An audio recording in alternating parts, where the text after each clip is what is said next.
exponencial é comum a todo mundo. Então, o exponencial cá para fora. O φ é comum.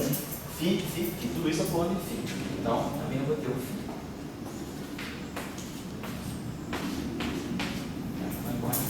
Eu ganho uma lei de transformação diretamente para o campo. Eu passo, vamos dividir tudo por I, Q e G.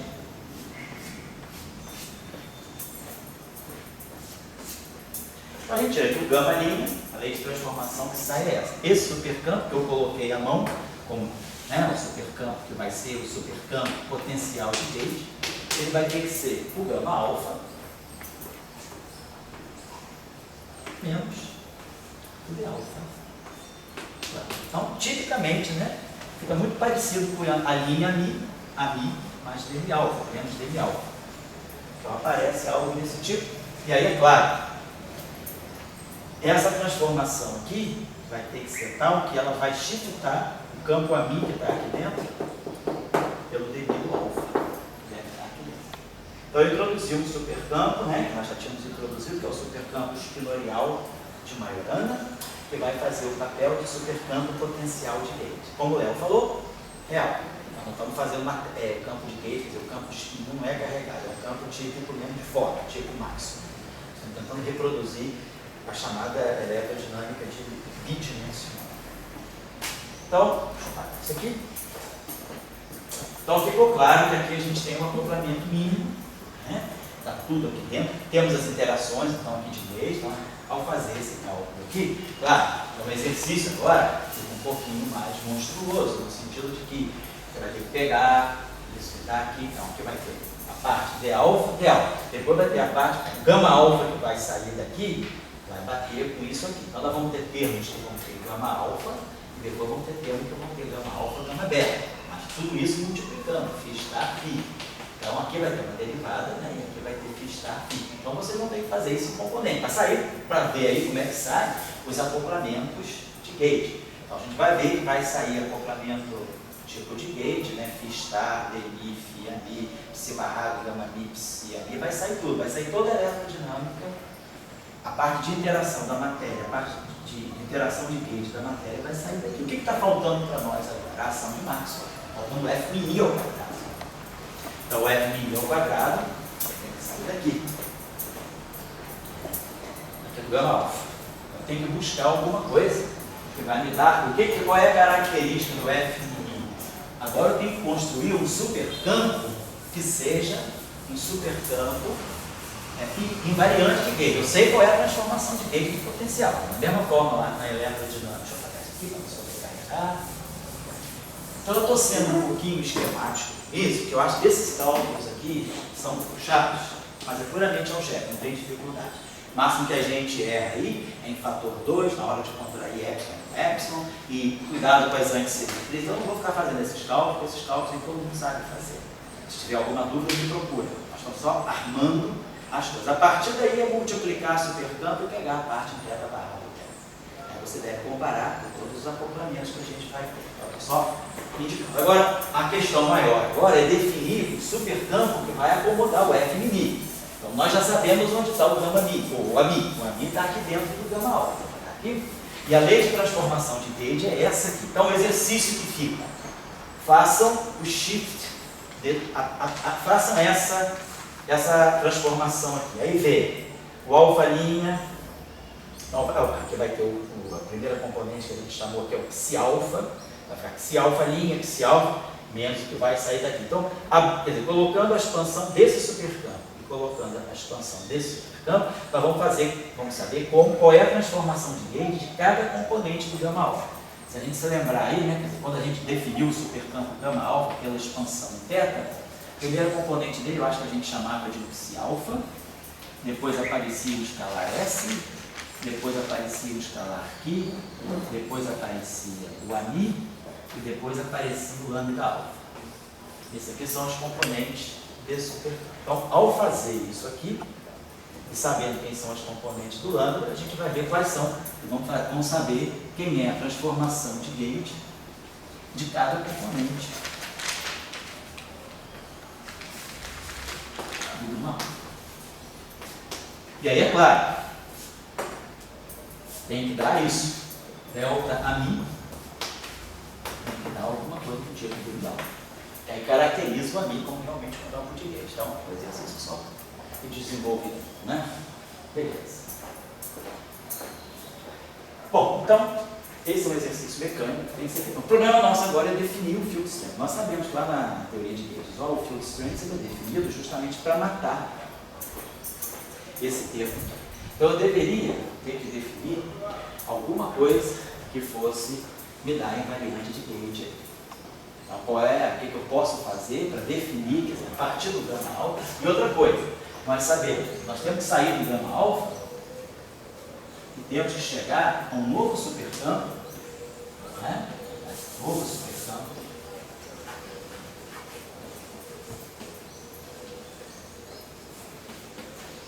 ao qual pertence o F mini.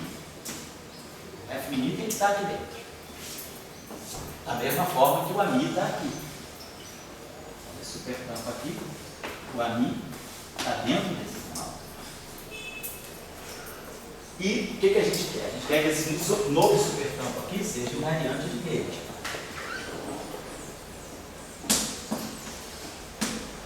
Então ele tem que ser tal que esse termo aqui desapareça. A gente poderia pensar, será que eu poderia fazer algo desse tipo? D alfa, gama beta, menos D beta, gama alfa. Tudo está tentando muito dessa forma. DMI ali menos DMI ali. Só que a variação de gauge desse cara aqui é D beta do lambda. E a variação de gauge desse cara aqui é o D alfa do lambda. Lá no espaço-tempo de Minkowski fica DMI ali menos DMI ali do alfa, que é zero. Então, beleza. Então, essas duas, né? Esse campo aqui é um escalar, né? Lá no espaço de Minkowski normal, DMI ali menos DMI ali do alfa. Então, isso aqui, o F mini invariante de gauge. Mas aqui não. Essas derivadas não anticommutam. Nós temos um anticommutador não trivial entre D alfa. Se isso aqui fosse zero, não tem. Mas isso aqui a gente sabe que não é zero, é proporcional a DMI. Então, eu não posso simplesmente fazer isso.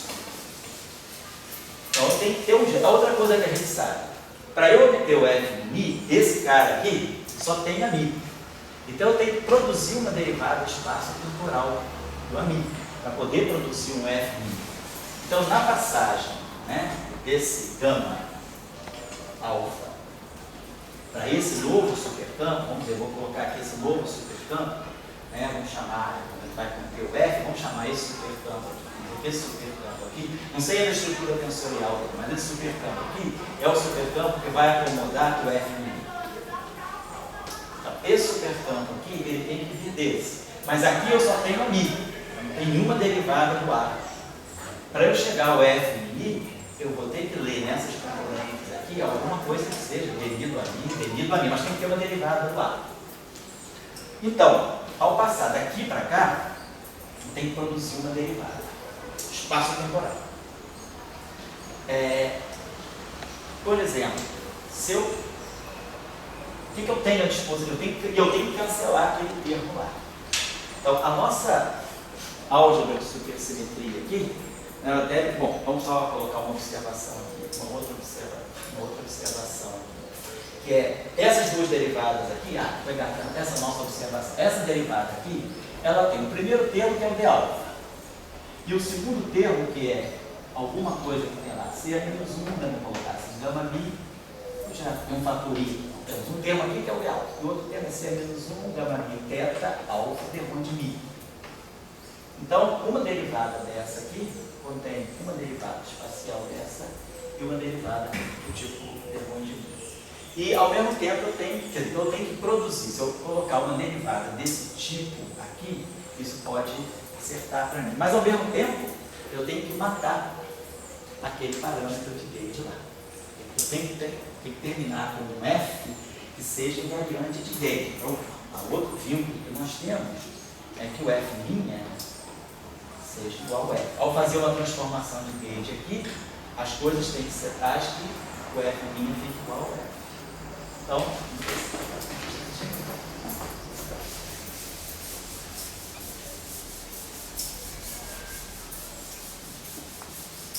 vamos deixar aqui bem.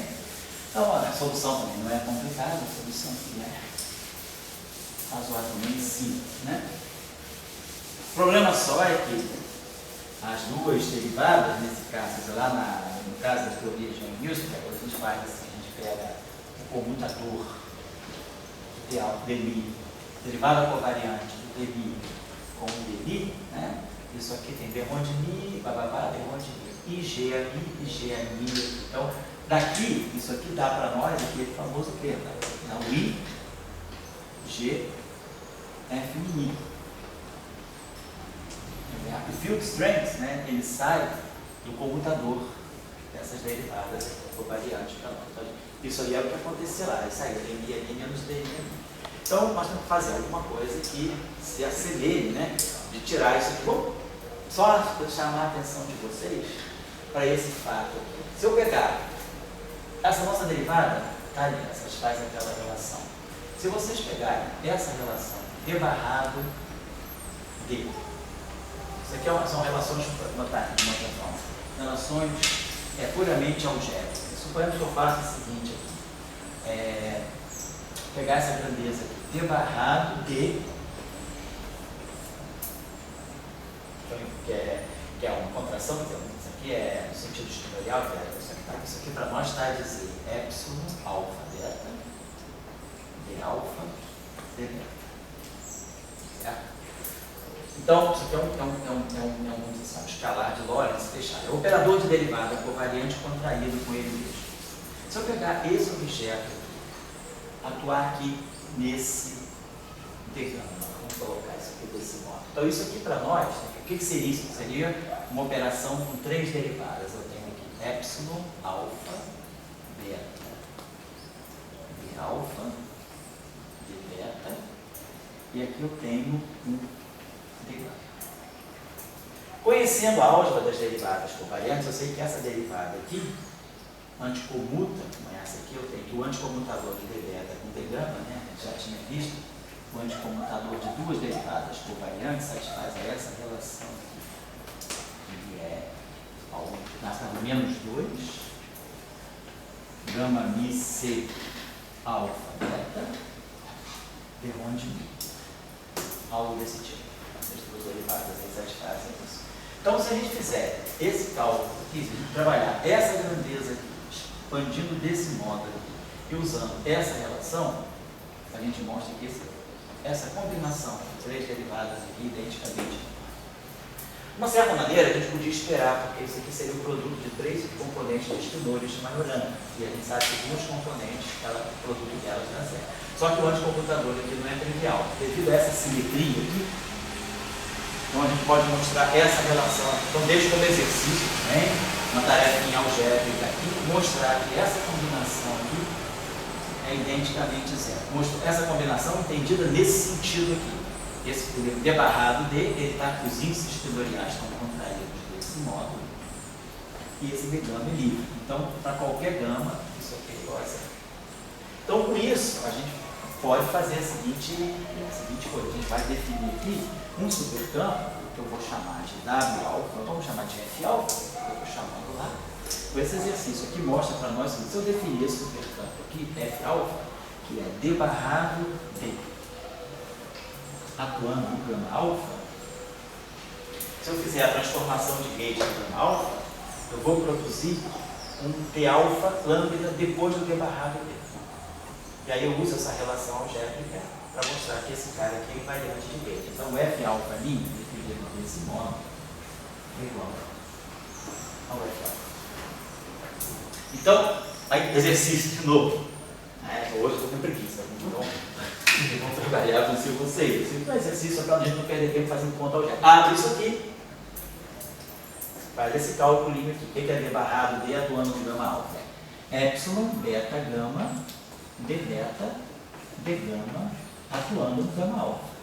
Ao fazer esse cálculo aqui, vocês vão ver que vai aparecer entre as componentes do F, vai aparecer na primeira componente do F, a componente θ alfa do F vai ser exatamente o F mini. Então, o F mini, essa combinação de derivadas atuando aqui em cima e formando esse supercampo naturalmente, ele vai acomodar o F mini.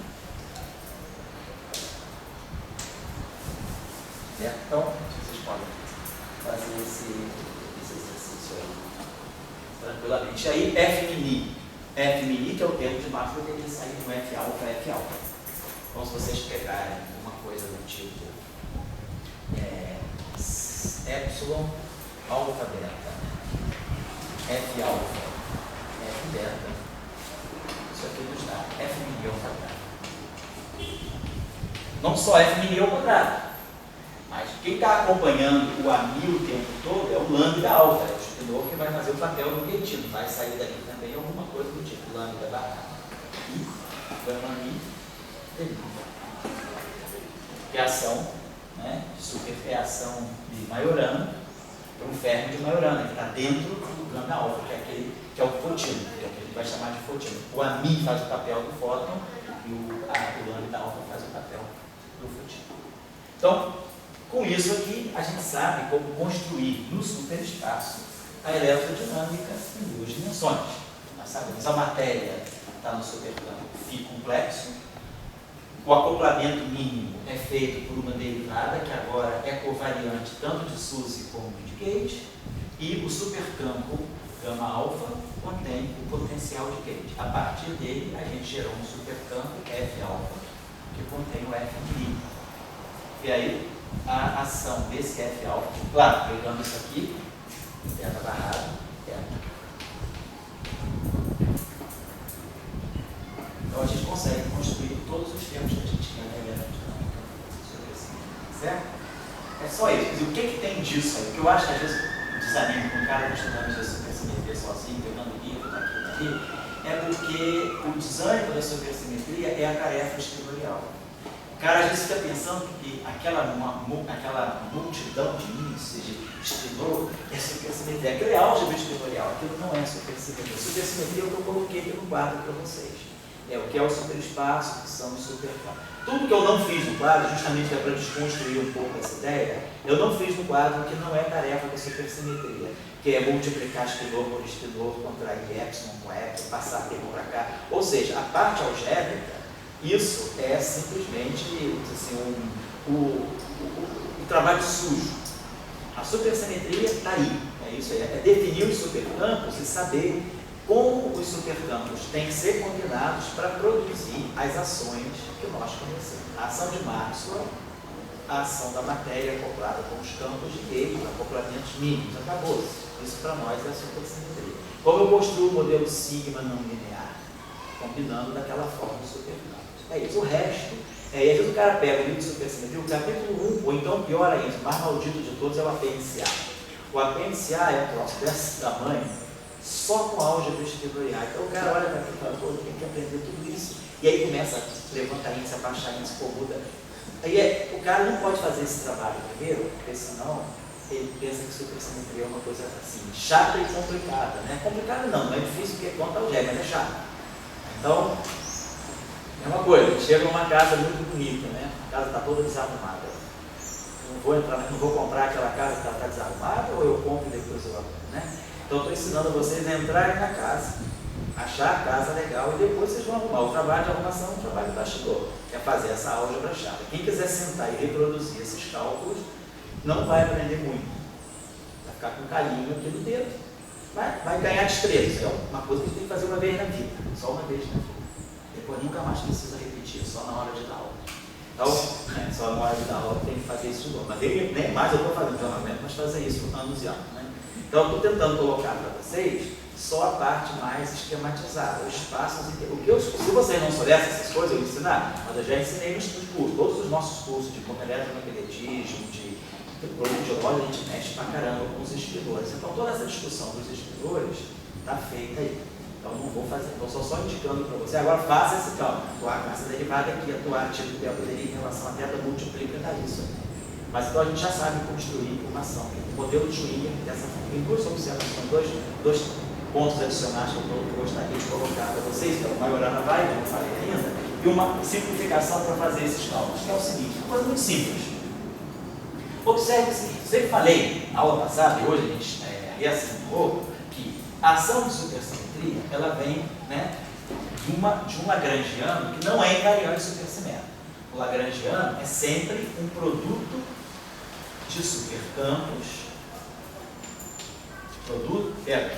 faço um produto de um certo número de supercampos e tomo no final de tudo a componente θ barrado θ. Então é isso que é um termo tipo de um lagrangiano supersimétrico. Ele é, na verdade, a componente mais alta de um supercampo. Então o lagrangiano em si, ele não é nem um supercampo, ele é simplesmente a componente de mais alto θ de qualquer supercampo. Por quê? Porque isso garante que a transformação de supersimetria desse objeto é uma derivada total, então, dentro de uma ação, desprezando as configurações topológicas que tem no invariante de SUSY. Então, essa é a tarefa, vou pegar sempre a última componente θ. Mas observe o seguinte, se eu quiser pegar a última componente θ, observe que eu tenho um dispositivo também simples para fazer isso. Imagine que eu pegue a derivada alfa de um supercampo. Vou pegar aqui um supercampo genérico, S. Então, essa derivada alfa, então só para ver a estrutura dela, ela tem um B alfa, tem aqui a parte em θ, né? Vou botar aqui termino, blá, blá, blá, que é o Mi D. Vou escrever aqui. Isso aqui é atuando em S. Então, aqui, vou botar aqui porque tem um θ. Aqui tem o gama mi, né? Então esse mi aqui vem do gama mi que está aqui, tem o índice alfa, que isso aqui é um estilô. Então isso aqui é uma combinação. Se é menos 1, gama mi, θ, inicial. Gama mi contrai, né, com esse verão de mi. Tá? Então isso é a derivada covariante. Se, então observe que quando eu atuo com isso aqui no meu supercampo, esse termo aqui, ao bater na componente, esse supercampo aqui, então, ele tem três categorias de componente. Ele tem uma componente sem θ, tem uma componente que é linear em θ, e tem a componente dele que é quadrática em θ. Essa é a estrutura geral de qualquer supercampo. Qualquer supercampo, ele vai ser uma expansão em θ que para sempre nesse segundo termo. Então, a estrutura desse supercampo é sempre essa. Claro, esse termo ao bater aqui é sempre zero. Esse termo aqui, tem um θ. Ao bater aqui, ele vai produzir 3 θs. Também vai dar zero. Agora, esse termo aqui tem um θ. Então, ao bater nesse termo aqui, esse termo aqui vai produzir, por exemplo, uma derivada do que está aqui e vai colocar um θ a mais aqui. Vou colocar desse modo. E se eu atuar agora, então o que eu estou precisando tirar do meu supercampo produto? Eu estou precisando tirar a componente mais alta do θ desse. Se eu quiser tirar, mas eu tenho um supercampo S só, ele tem essa estrutura. Se eu quiser tirar a componente de mais alto θ dele, o que eu posso fazer? Se eu quiser atuar com duas derivadas aqui, se eu atuar com um d beta e com um d alfa em cima desse S, eu vou produzir esse primeiro termo. Se eu pegar o d beta que vem daqui, um d alfa que vem daqui e atuar aqui, eu vou estar tirando automaticamente a componente mais alta interna desse supercampo. Entenderam, né? Se eu pegar simplesmente isso aqui, cada termo desse, é isso aqui. Se eu pegar o primeiro termo que vem daqui com o primeiro termo que vem daqui, eu tenho um simples d beta e um simples d alfa atuando aqui. Na verdade, eu vou limpar esses dois termos, eu vou limpar essa componente. Então vai aparecer, vamos dizer que essa componente aqui, vamos dizer que isso aqui eu chamo de A, isso aqui eu chamo de B, isso aqui eu chamo de C, a estrutura desse supercampo. Então, quando o primeiro termo, D alfa, D beta, D termo de beta, termo de alfa atuar aqui, eu vou produzir esse C. Claro, esse vai produzir delta de beta alguma coisa, esse termo aqui vão aparecer esses dois índices aqui. Então, o ideal é que a gente botar logo aqui o F em beta alfa. No fundo, eu estou fazendo isso, D barrado beta, D barrado D. F em beta alfa, isso aqui é a mesma coisa que D barrado D. Então, quando eu atuar com isso aqui, automaticamente eu limpo esse C. Beleza, estou produzindo esse C. Claro, não vou produzir só isso. Depois, por exemplo, esse termo, eu quero limpar tudo em θ. Então, se esse termo aqui, esse termo aqui que tem um só θ.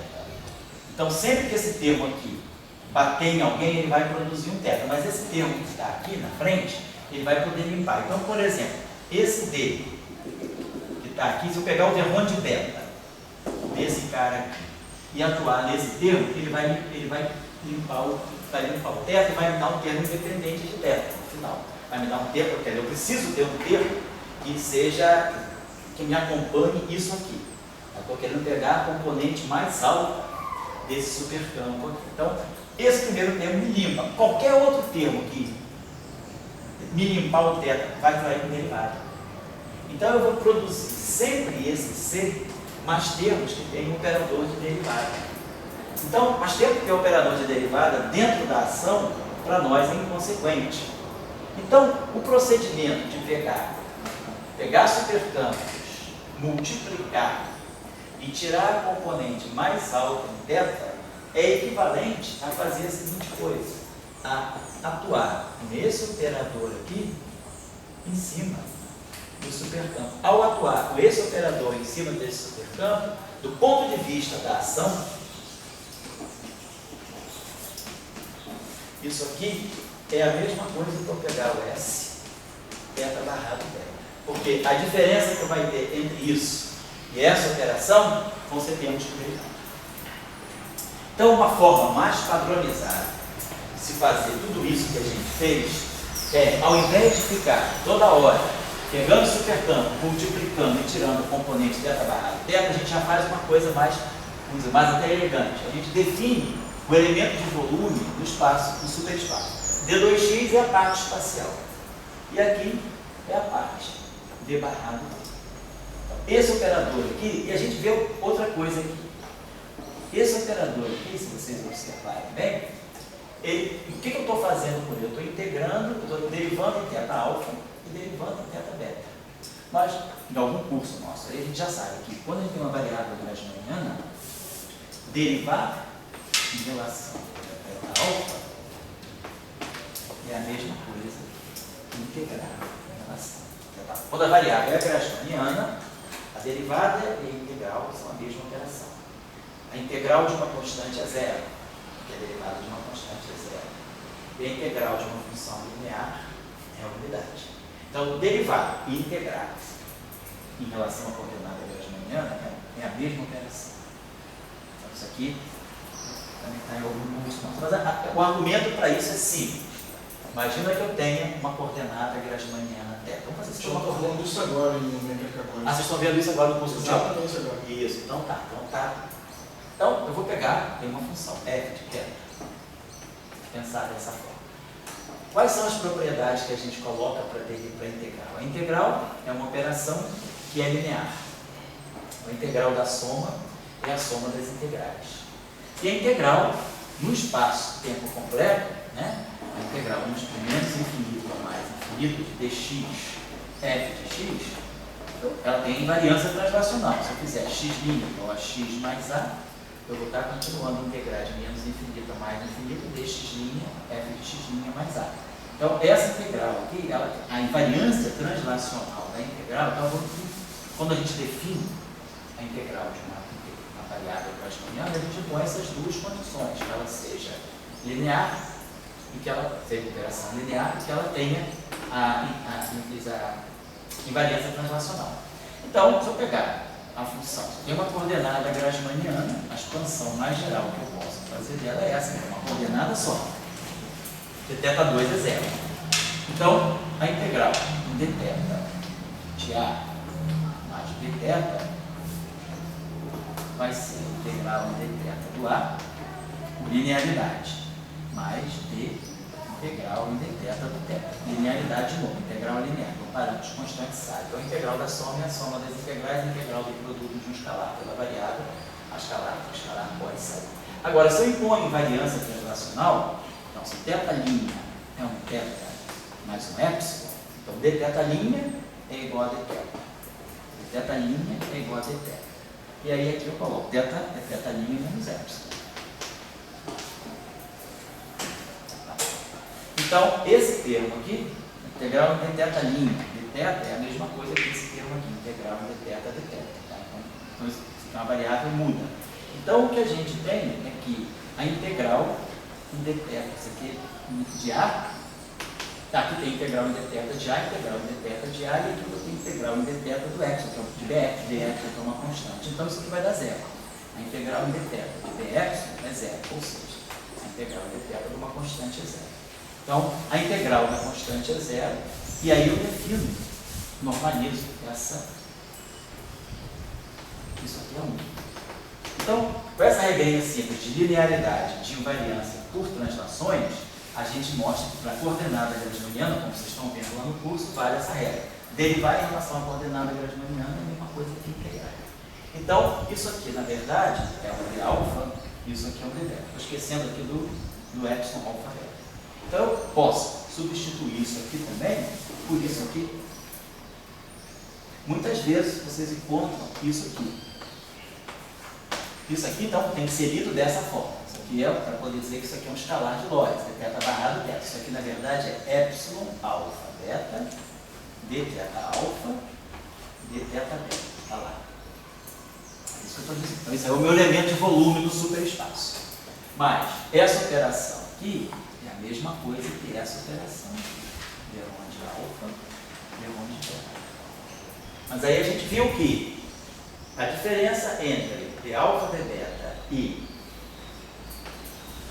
d alfa covariante de beta são termos de derivada total. Então, se eu estou desprezando todos os termos de derivada total, isso aqui é igual a isso aqui. Então, isso aqui no final do dia é igual a d barrado d. Então, tirar o d barrado d de um supercampo é ler a componente mais alta dele. É a mesma coisa que fazer essa integral no superespaço. Então, muitas vezes a gente encontra as ações no superespaço escritas assim, d2x, d barrado θ, θ, por exemplo, a ação de matéria é o na, eu coloco lá, vou colocar assim, epsilon alfa beta, nabla alfa phi, está. O que o senhor identificou dθ como dx? Opa!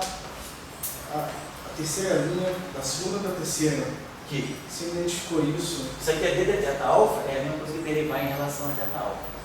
Quer dizer, integrar em θ alfa é a mesma coisa que derivar em relação a θ alfa. Ah, tá, perdão. Esse delta, isso aí é em relação a θ. Isso, não é derrame de μ não, não é derrame de x não, é derrame de Mas θ. e ali? Aonde? Ali é x. Aqui, isso aqui é derivado em x, isso aqui é derivado em θ.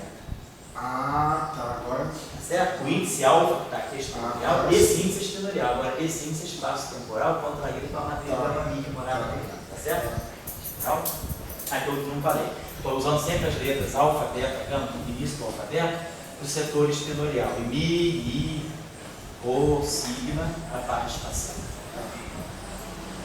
Ou então, esse termo aqui, quer dizer, só aparece aqui, eu posso escrever isso aqui. Então, isso aqui significa para nós que, no fundo, o que eu estou fazendo depois de tudo isso?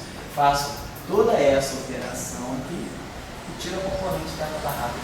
Só isso que está fazendo.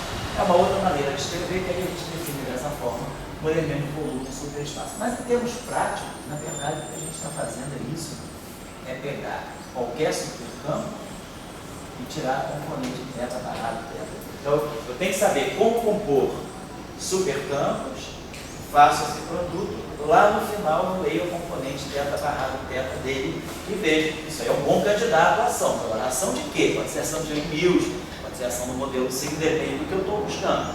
Se estou buscando, por exemplo, o modelo sigma não linear, então eu vou pegar, vou produzir alguma coisa que eu vou ler no θ barrado θ de alguém. Aí eu entendi hoje, a gente viu que o supercampo que a gente vai fazer é pegar uma função que vai fazer o papel da métrica do supercampo e multiplicar por essa grandeza de então, isso aqui, se eu faço essa operação toda e lá no final do dia eu leio a componente θ barrado θ disso tudo, eu vou achar lá dentro essa ação aqui do modelo sigma não linear, claro, e mais tudo que a supersimetria me dá como parceiro, parte termônica, certo?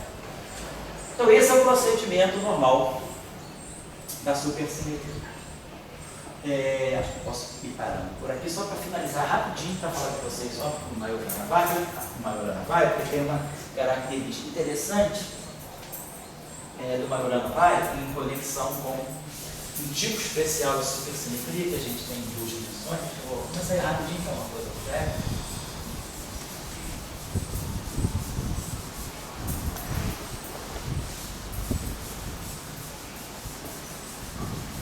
Seguinte, nós somos em duas dimensões, ou mais um, né? Então, o espinor de Vaio, a dessa forma. Então, nós temos a matriz de quiralidade, que nós temos em duas dimensões, pode ser definida desse modo aqui. O quadrado dela é a identidade. Gama 0 vezes gama 1, gama 0 vezes o quadrado dela, esse caminho vem para cá, dá um sinal menos, isso aqui é 1, isso aqui é menos 1. Gama 0, gama 1 tem quadrado igual a identidade, tá certo?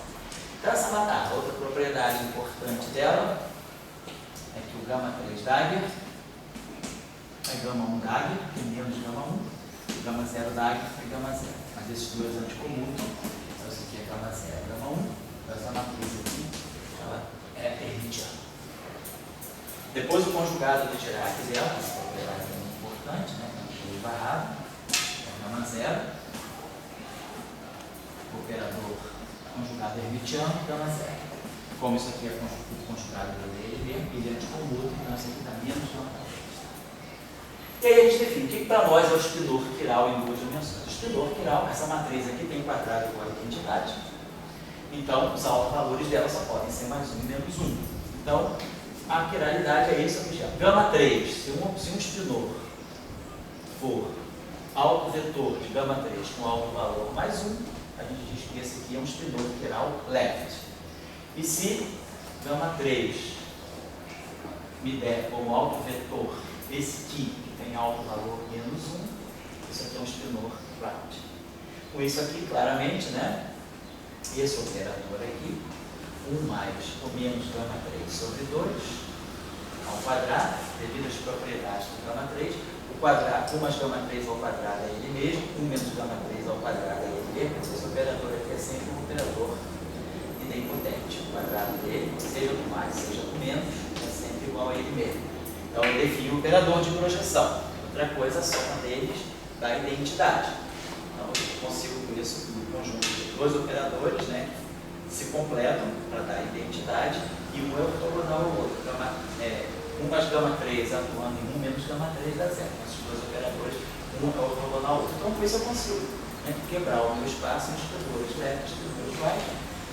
Outra coisa importante, né, isso aqui é invariante de Lorentz, um espinor é quiral, ao fazer uma transformação de Lorentz, a transformação de Lorentz é comutador de gama 0 com gama 1, de qualquer maneira. Então isso aqui é qualquer espinor. A transformação de Lorentz de um espinor left continua left, a transformação de Lorentz de um espinor right continua right. O conceito de left e right, o conceito invariante de Lorentz. Só isso que eu queria dizer. Agora vamos combinar essa propriedade com o Majorana. Deixa eu apagar isso aqui.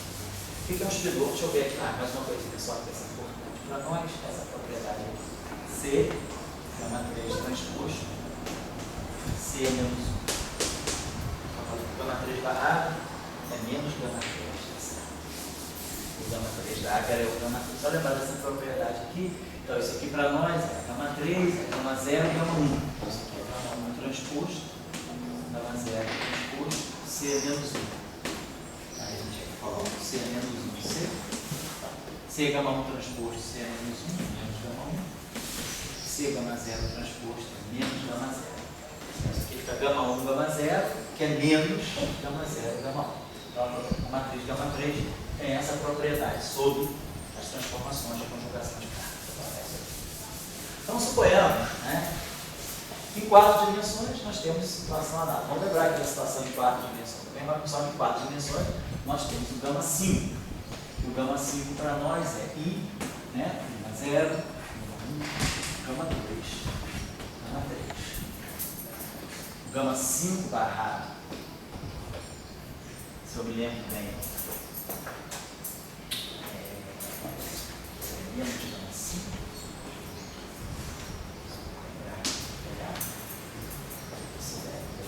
Barrado.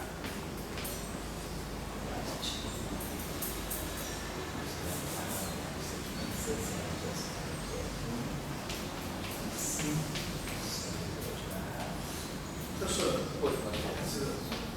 curiosidade, gama 5, por que é gama 5 e não gama 4? Não, é uma questão, porque você tem 4 dimensões, gama 0, gama 1, gama 2, gama 3. Poderia se chamar de gama 4, mas aí a tradição colocou gama 5. Engraçado.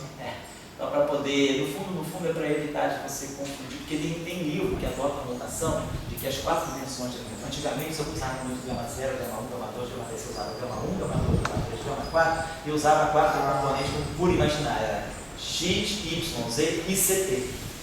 Então isso tinha um gama 4. Você então usava a quarta componente. Então, nesse caso, você trabalhava com gama 1, gama 2, gama 3, gama 4. Mas esse gama 4 é apenas um gama, não é o produto de todos. Então, para evitar nessa época, não, gama 1, gama 2, gama 3, gama 4 e o gama 5. Mas quando o pessoal saiu da notação da componente temporal complexa e passou a adotar o zero, né, como sendo a componente com a métrica positiva, né, e o resto negativo, né?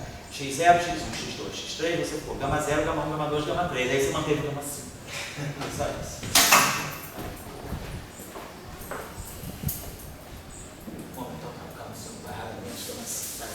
Então, em 4 dimensões, por exemplo, o que é um espinor quiral para nós? Um espinor quiral, né? Um espinor que é vário, ele satisfaz a essa condição. Ele pode ser mais psi se ele for leve, ou pode ser menos psi se ele for. É exatamente aquilo lá. O gama 5 aqui faz o papel do gama 3, do gama 3 em 2 dimensões.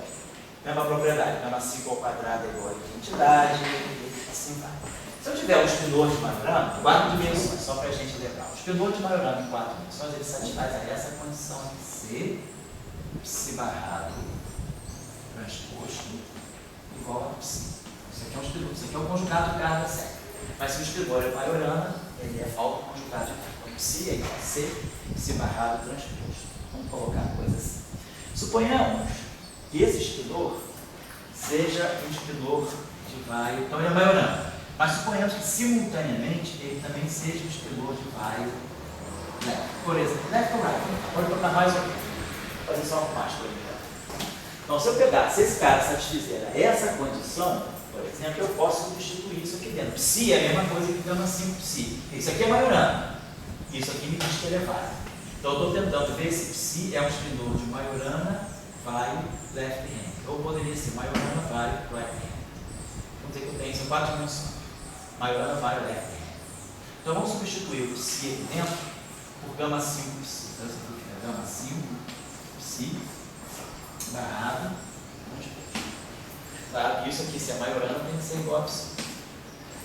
Então vamos usar agora as propriedades que a gente pode fazer. Primeiro a gente tem que fazer a propriedade conjugada de Dirac. Então isso aqui vai ficar psi barrado, gama 5 barrado, que é menos gama 5. Mas tudo isso aqui transposto. Que eu já posso falar. Poderia fazer o paralelo em 2 dimensões. Então, esse sinal mesmo, vou colocar ele aqui na frente. Então, isso aqui vai ficar para nós. Menos C, gama 5 transposto. C é menos 1.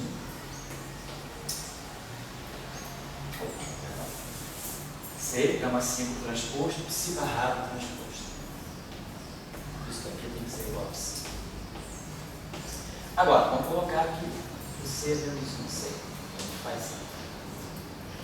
C psi barrado transposto é psi, que é Majorana. Então isso aqui vai ficar menos C, gama 5 transposto, C é menos 1, C psi barrado transposto é psi. Então isso aqui tem que ser igual a psi.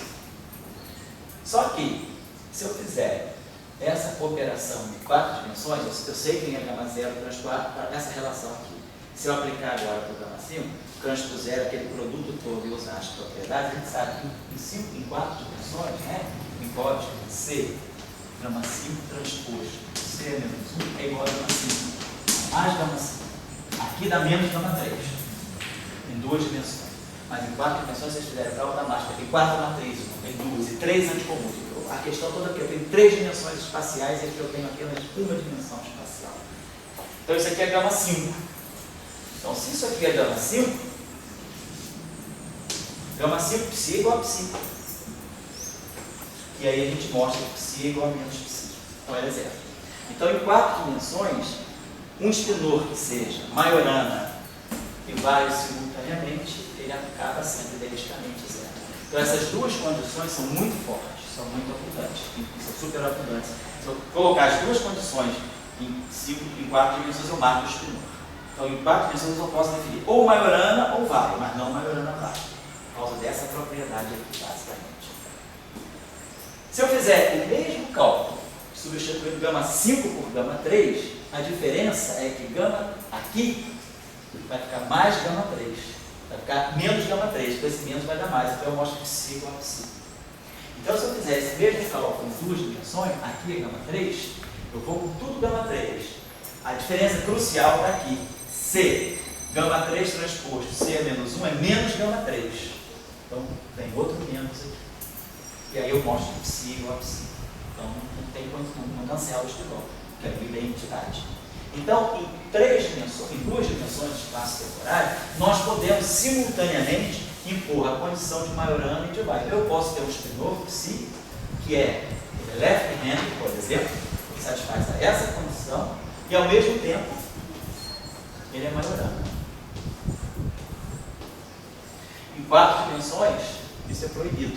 Em 4 dimensões, o máximo que a gente pode ter é psi é C, C, C right.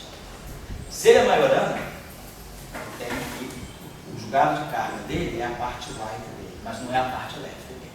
Então, essa condição aqui é possível em 2 dimensões, mas não é possível em 4 dimensões. A mesma coisa vale para o right. Eu posso ter um spinor que é puramente right e que é Majorana. Então, esse é um spinor de Majorana A.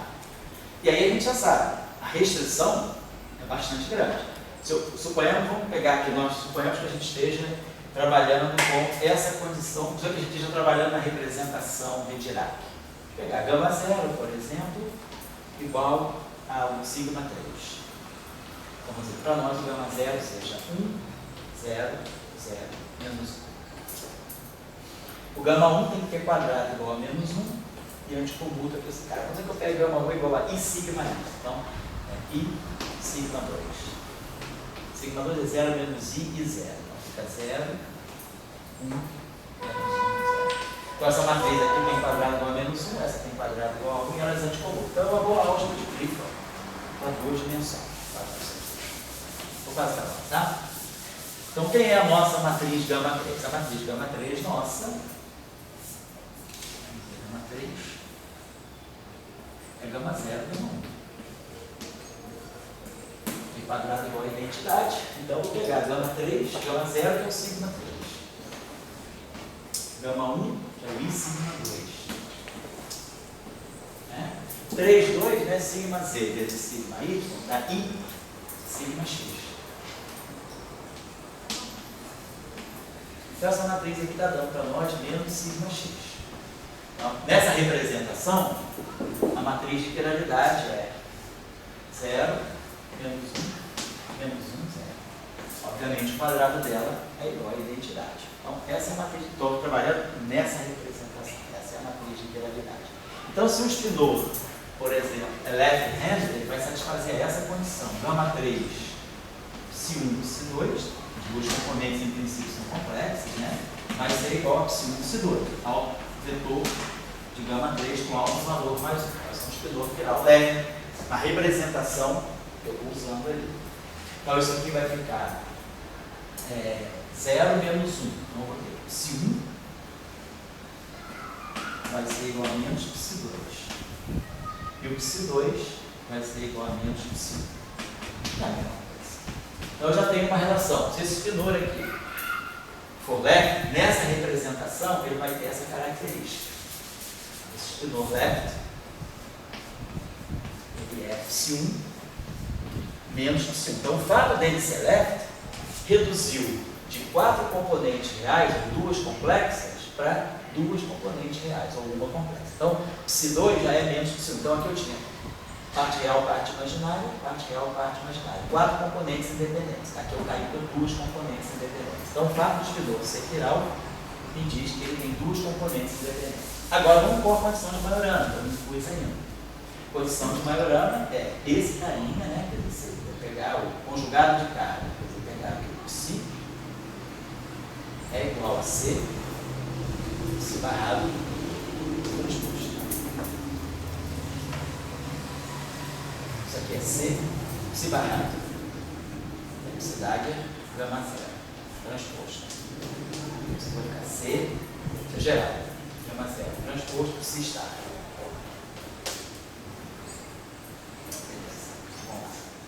Isso aqui é C. Vamos ver nessa representação, então. Quem é a matriz de bom? Gama 0 eu já sei. Gama 0 eu peguei o sigma Z. Então, gama 0 transposto nessa representação. Não sei ainda quem é o C.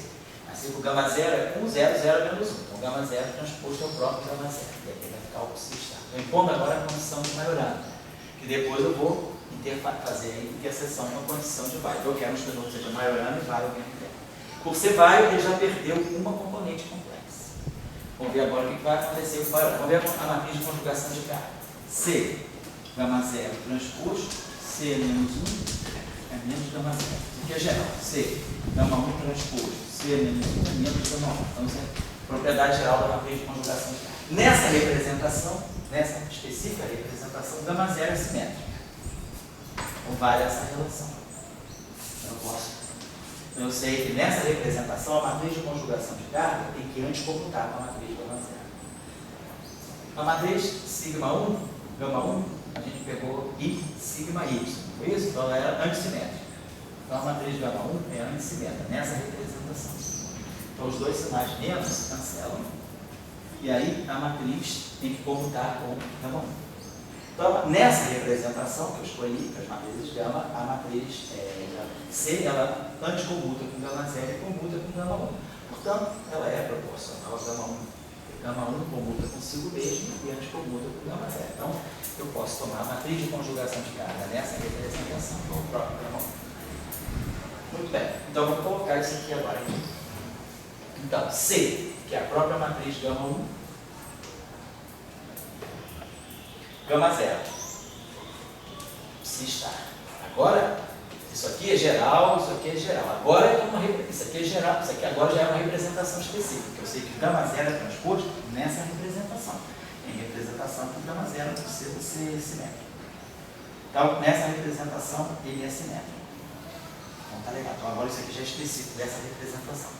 Vamos ver o que vai acontecer. Gama 1, gama 0 é menos gama 0, gama 1. Mas gama 0, gama 1 é o nosso gama 3, né? É o próprio gama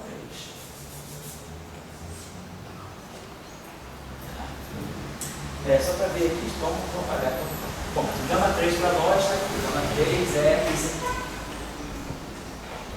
Então a gente tem que psi. Então vamos agora já colocar. Já sei que psi é grau. Psi elétrico. Olha isso aqui. Então o fato de psi ser elétrico já me deu essa condição aqui. Então já vou trabalhar aqui com esse psi. Já vou usar o fato dele ser elétrico. Aqui é psi 1 menos psi 1. Menos gama 3. É isso aqui. É 0, 1, 1, 0. Esse aqui é gama 3. Agora é menos gama 3. Isso aqui é psi estar. Então, isso aqui é psi 1 estar. Isso aqui é menos psi 1 estar. Então, agora juntando tudo, eu tenho psi 1 é igual a menos psi 1 estar. E, obviamente, menos psi 1 igual a menos psi 1 estar. Então, menos psi 1 igual a psi 1 estar. Então, essa relação sai assim.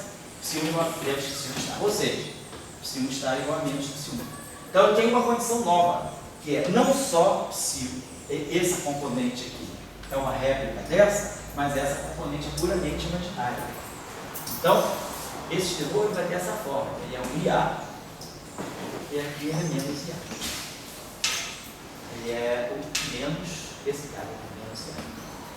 Então, esse espinor aqui, na verdade, depende só de uma componente real. Então, um espinor de Majorana, ele tem duas componentes reais. Se eu não tivesse imposto essa condição, teria relação entre psi 1 e psi 2, mas o fato de psi 1 e psi 2 já ser menos psi 1, me diz que então, um espinor de Majorana Weyl, ele é equivalente a um único parâmetro real. Então, eu saio do espinor genérico de Dirac, tem 4 componentes reais, passo para um espinor de Majorana, que vai ter 2 componentes reais, passo para um espinor de Majorana Weyl, que vai ter uma componente. Então, diferentemente do que nós fizemos, uma supersimetria de Majorana, como nós fizemos até agora, tudo que nós fizemos ali era Majorana, são 2 componentes reais. Um espinor de Majorana, ele, em vez de ter 4 componentes reais independentes, ele tem 2 componentes reais independentes. Mas se ele agora é Majorana Weyl, ele tem uma componente real independente. Então, quando a gente faz supersimetria em 2 dimensões, a gente tem essas 2 opções. A supersimetria simples, né, que a gente chama de supersimetria n igual a 1, é uma supersimetria com coordenada θ, Majorana. Mas a supersimetria que agora tem um Majorana vário, então aqui eu tenho dois parâmetros reais.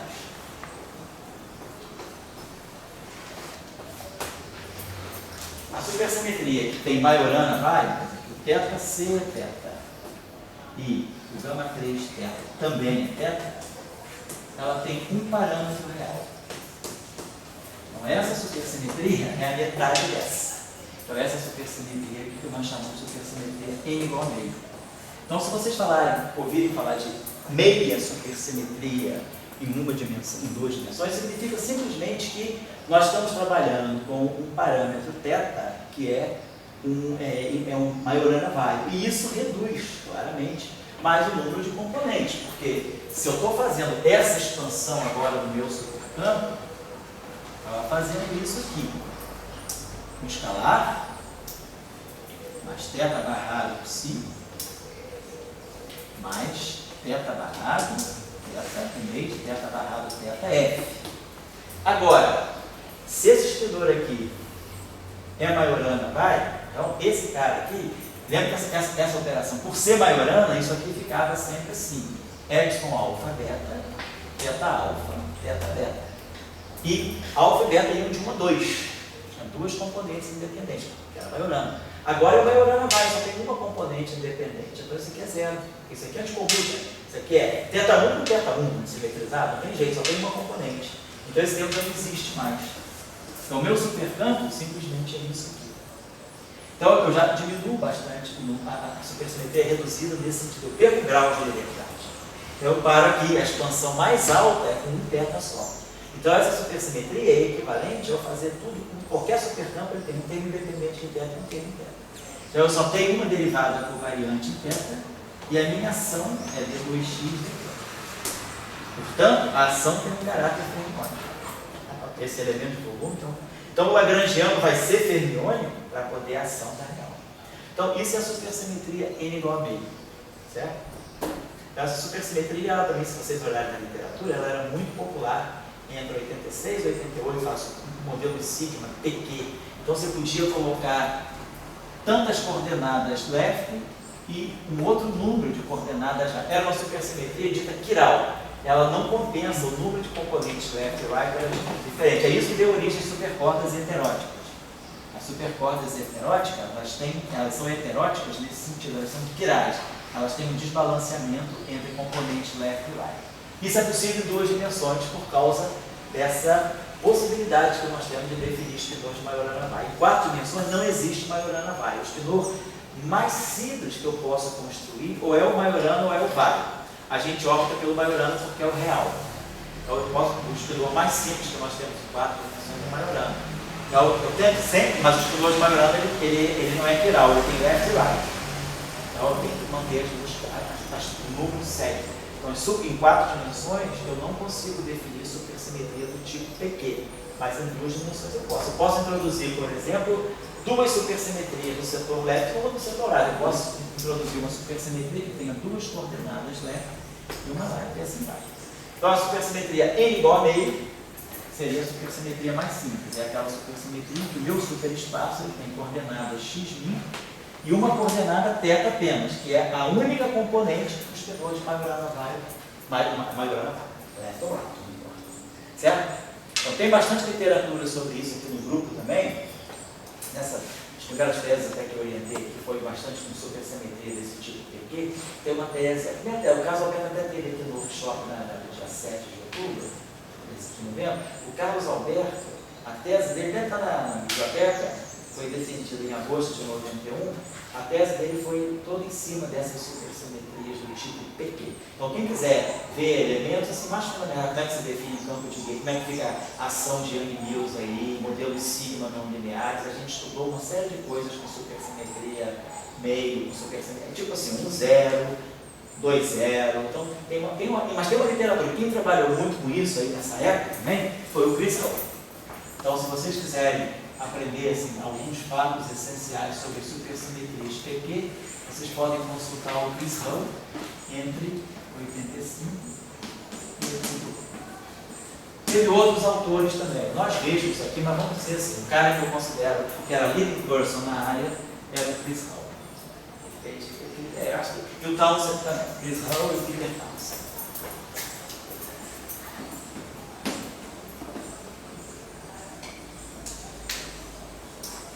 Certo? Bom, então fica dado para vocês. Agora na próxima aula, então, nós já vamos poder começar a supersimetria em 4 dimensões, e aí eu vou deixar para fazer o seguinte, em vez de fazer supergravidade em 2 dimensões, eu vou fazer direto super Young Mills em 4 dimensões, que está mais assim, mais na, vamos dizer assim, mais no vácuo, e aí quando a gente acabar super Young Mills, a gente passa para supergravidade, e aí a gente faz supergravidade em 4, em 2, em 3, etc. Mas eu quero chegar logo à supergravidade, então, em 4 dimensões. Então eu prefiro andar um pouco mais rápido com super Young Mills, né? Vamos fazer agora, a próxima aula a gente faz SUSY em 4 dimensões, faz Young Mills, tá? O modelo resumindo, Young Mills e depois vai para a supergravidade, tá bom? Fala aí. Houve alguma motivação para estudar eletroginâmica em mais um ou foi só uma coisa acadêmica? Não, a motivação que tinha é, bom, vamos dizer assim, vamos colocar, na época que se estudou realmente, a motivação era mais acadêmica, no sentido de 2 dimensões você tem uma eletrodinâmica em que você tem geração de dinâmica de massa. Em 2 dimensões a eletrodinâmica tem uma característica interessante, não tem 4. Quando você escreve eletrodinâmica em 4 dimensões,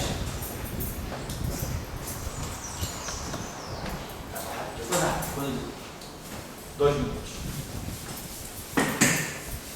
Quando você escreve eletrodinâmica em 4 dimensões, você faz, vamos dizer que você não coloque massa para a matéria. Você tem F' ao quadrado, psi barrado e gama mi, dmi, psi. Então, a interação de gauge está aqui. Campo fermion. Então aqui você tem a interação de gauge. Psi barrado, gama mi, psi a mi. Essa constante de acoplamento em 4 dimensões, 3 meios, 3 meios, 3 e 1 quarto. A constante de acoplamento é adimensional. Massa zero. Se você faz exatamente a mesma eletrodinâmica em 2 dimensões, meio com meio, 1 com 0, 0. Então a carga elétrica é a constante de acoplamento em dimensão de massa. Então, se ela tem dimensão de massa, teoria super renormalizável. E aí, a própria constante de acoplamento tem dimensão de massa. Então, se você calcula o gráfico de alta energia do fóton em 2 dimensões, a correção quântica de primeira ordem faz com que o propagador deixe de ser 1 sobre K2 e gere aqui um termo do tipo E2. Então, você ganha uma massa ao quadrado que é a própria constante de acoplamento, porque a constante de acoplamento tem dimensão. Então, ela é capaz de gerar massa. Então, isso é chamado, a eletrodinâmica de 2 dimensões tinha essa propriedade porque ela gerava massa pela própria dinâmica. Tem um modelo chamado Schwinger, que aí estuda a questão das anomalias, que quem é especialista nisso aqui é o Michel. O modelo Schwinger em 2 dimensões. Mas a motivação da eletrodinâmica em 2 dimensões, além dessa, era que você tinha, além de ter o mecanismo da geração dinâmica de massa, ela é solúvel em 2 dimensões. É uma teoria que você pode calcular a matriz S a todas as horas. É uma teoria quântica de campos. Você pode tirar ela completa. Depois, mais tarde, isso foi na década de 60, depois, mais tarde, começaram a aparecer esses fenômenos bidimensionais. Então, a eletrodinâmica começou a ganhar força em 2 dimensões porque você começou a ter os fenômenos planares. Então, vale a pena tentar entender a teoria de gauge de 2 dimensões. Tá? Então, hoje ela não é mais um exercício meramente acadêmico por causa dessa possibilidade de você estudar uma física planar.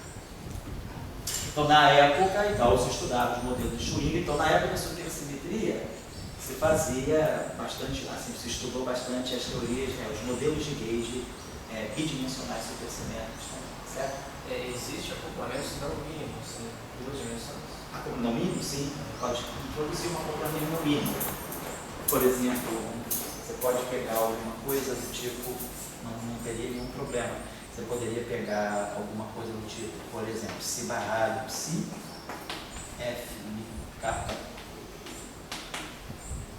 F' ao quadrado, por exemplo. Você pode fazer acoplamento no mínimo.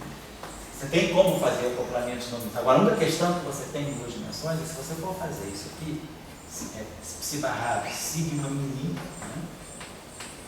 Psi, F mini. É um acoplamento no mínimo, em 2 dimensões. Isso aqui, só que em 2 dimensões, essa matriz aqui, na verdade é o gama 3, né? Porque quem é gama em 2 dimensões, isso aqui é 0 e 1, só pode ser 0 e 1. Então eu tenho um comutador de gama 0 com gama 1. Então, e também em 2 dimensões, né, eu só tenho campo Quando você, se isso aqui só pode ser 0 e 1, então isso aqui vai te dar o gama 3. Mas isso aqui vai te dar o F01. F01 é o campo elétrico. Então você não tem componente magnético, você não tem acoplamento não mínimo. Porque você não tem nem campo magnético, né? Só tem campo elétrico. Mas seria um acoplamento não mínimo que você poderia escrever. Certo? Então tá, eu acho que a gente pode fazer. Hoje eu tenho aqui uma notícia legal para vocês aí. Eu estava tentando trazer um cara para eu vir aqui nas férias, né, para as nossas atividades de verão, e aí a gente teve um dizendo que ele conseguiu uma parte do dinheiro lá na França, então ele vai poder ver o Saint-Friot. Ele é especialista, ele foi aluno do De Rafael, aquele que eu dei as referências para vocês dos cálculos de horas mais altos. E o Sam vai fazer para a gente aqui, pedir para ele fazer 4 aulas, ele vai ficar aqui de 23 de janeiro até o dia 4 de fevereiro. Então eu pedi para ele concentrar nesse período que ele tiver aqui 4 aulinhas sobre esses cálculos quânticos, a ordem eletrodinâmica, a ordem mais altas. Então ele é especialista nessa questão do gêmeos 2. Eu vou pedir para ele trabalhar um pouco com vocês, os gêmeos 2. Ele não é muito especialista, mas ele pode preparar um materialzinho bom para vocês sobre a discussão também do movimento de polo elétrico e corpo elétrico. Então ele vai jogar essas aulinhas para ele no verão, certo? Então depois eu vou passar o programa para vocês, eu estava esperando ele fechar para eu poder fazer o programa final. Mas vai ser interessante, porque ele trabalhou com o De Rafael, que é a pessoa que foi praticamente o líder, né? A pessoa de maior renome no mundo ali, sobre esses cálculos de ordens mais altas, né? Do momento magnético do elétron, do mundo, né? Toda essa discussão de até que ordem vai a QED, da onde começa a eletrofraca, da onde começa a QCD, dentro do gêmeos 2, né? E nova física também. Então o Sam vai colocar para nós como é que está o status atual dessa discussão. Tá? Então beleza, então a gente descansar hoje.